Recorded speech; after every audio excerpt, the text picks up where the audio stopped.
सतनाम सत साहेब। लाली मेरे लाल की जित देखूं तित लाल, लाली देखन मैं गई और मैं भी हो गई लाल।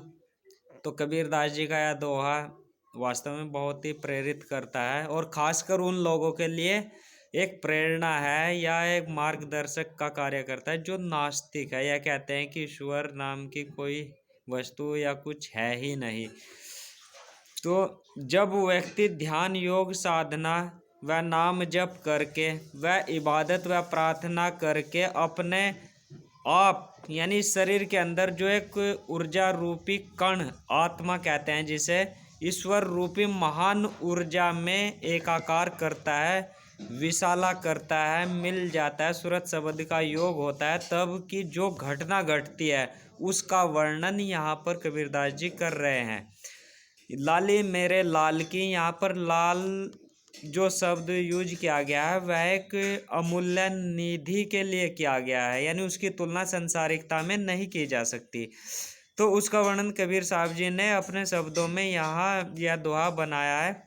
लाल शब्द से यहाँ भी प्राय है कि जिससे व्यक्ति सबसे अधिक प्यार करता है उसके बिना एक पल भी रह नहीं सकता है, इसलिए लाल शब्द का प्रयोग किया है। जैसे एक माँ सबसे अधिक अपने दूध पीते हुए बच्चों का करती है, बच्चे का करती है, यहाँ लाल शब्द का अर्थ अपने पुत्र से नहीं है। लेकिन अब इस समय यानी अब का जो समय चल रहा है, इस समय संसारिक व्यक्ति लाल शब्द का अर्थ पुत्र से ही समझने लगे हैं। लाल का पहले अर्थ था एक खास तरह की अमूल्य निधि से या मणि से था, यानी उसकी तुलना किसी से नहीं की जा सकती थी। जब यह एक आत्मा रूपी ऊर्जा का कण ईश्वर रूपी महान ऊर्जा पुंज में मिल जाता है तब एक ऐसी घटना घटती है कि साधक को लाल प्रकाश के अलावा कुछ भी नहीं दिखाई देता है। यह वास्तविकता है। पूरा शरीर लाल रंग के प्रकाश से भर जाता है, अर्थात इस शरीर के अंदर जो 7 द्वीप होते हैं तो 7 द्वीपों में वही लाल प्रकाश नजर आता है। शास्त्रों में भी इसकी तुलना करोड़ों सूर्य के प्रकाश से की गई है। दूसरी बात यह है कि जब यह घटना घटती है तब साधक यहाँ पहुँच जाता है, तब उसे प्रत्येक जीव में, अब वह चाहे इंसान हो या जानवर, उसको वही मालिक नजर आने लगता है जिसको वह मानता है। यानी इसे एक तरह से सम्यक दृष्टि कहते हैं। जहाँ सूरत शब्द का योग होता है उस शरीर के में सम्यक दृष्टि आ जाती है, वसुधैव कुटुंबकम वाली दृष्टि आ जाती है। लेकिन तरीका सही होना चाहिए।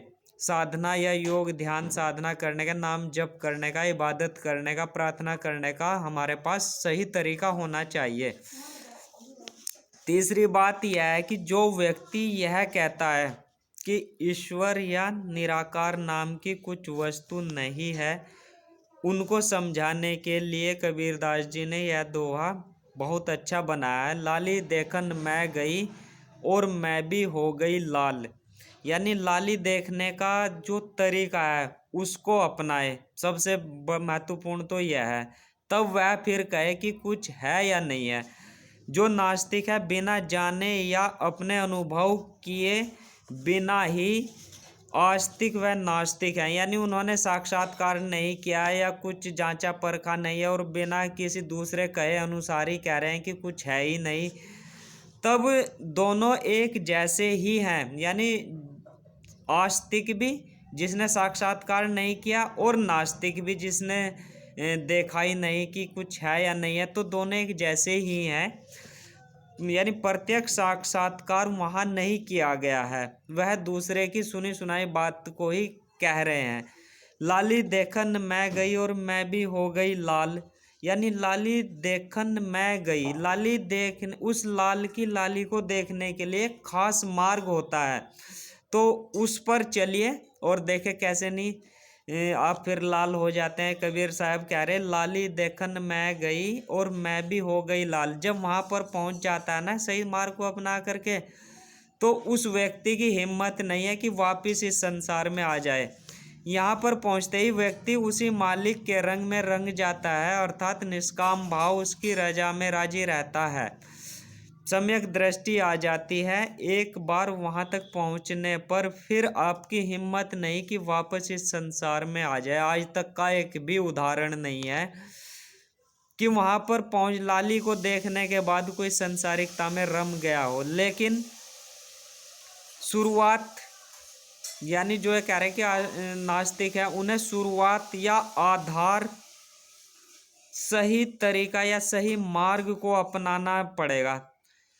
आधार से लेकर अंतिम अवस्था तक इस बीच में बहुत व्यवधान, यानी लाली देखने की शुरुआत करने से और लाली देखने तक का जो बीच का मार्ग है उसमें बहुत अड़चने या मुश्किलें आती हैं, या माया या शैतान उसको अड़चने डालते हैं। बहुत परीक्षा उस साधक की होती है, लेकिन एक बार इस लाली में मिल जाने के बाद वापस संसार में नहीं आया जाता है। जैसे नदी का पानी जब समुद्र में मिल जाता है, समुद्र के पानी में मिल जाता है, तो फिर वह पानी की कोई पहचान नहीं होती है, वह समुद्र में हो जाती है। और फिर वह पानी, यानी जो समुद्र में एक बार मिल गया, उसकी हिम्मत नहीं है कि वह वापस फिर से वही पानी नदी में आ जाए। तो यहाँ पहुँचते ही संसार की नश्वरता का पता चल जाता है कि यह संसार हमारा अस्थायी घर नहीं है। तो फिर आपका इसमें मन भी नहीं लगेगा, उसी मालिक में, उसी लाली को देखने में हमेशा रत रहेगा। तो यह संसार की नश्वरता की हकीकत का पता चल जाता है। और विवेक, यहाँ पर पहुँचते ही हमारा विवेक जागृत हो जाता है। जो मोक्ष, हिंदू धर्म में मोक्ष कहते हैं, बौद्ध धर्म में निर्वाण कहते हैं, और इस्लाम धर्म में आखिरत सुधारना कहते हैं, वह ईसाई धर्म में अनंत जीवन पाना कहते हैं, कि राह या मार्ग की तैयारी हो करता है।